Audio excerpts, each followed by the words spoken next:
So this course is very different from any of the other courses that you've taken during the paralegal program.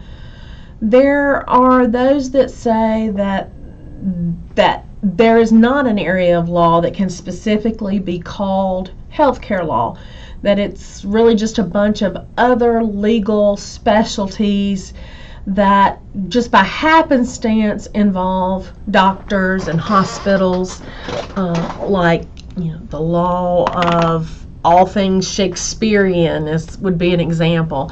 In some ways, this is true. If one looks at the history of what we now call healthcare law, one sees a very different animal than what was called healthcare law in the middle of the last century, when the law with regard to healthcare was simply applying traditional areas of law such as criminal, contract, and tort law to a medical setting.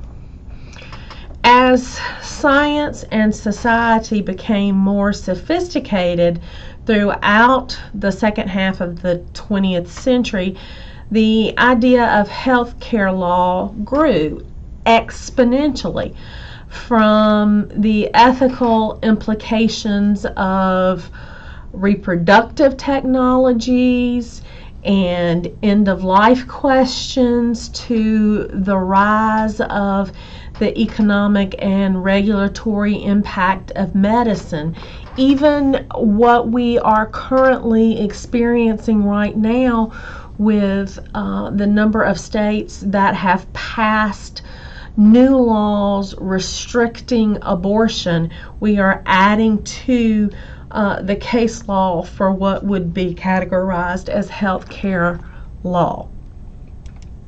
We're going to spend most of our time talking about the actual cast of characters that present themselves to us as we move throughout the cases that we're going to look at today.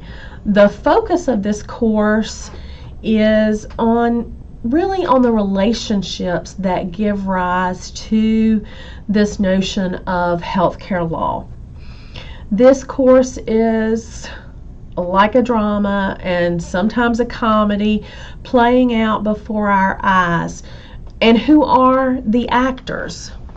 I want to stop this particular video here and just make a list of all of the actors, whether they be individuals or organizations, that you can think of that are involved in healthcare or the delivery of healthcare.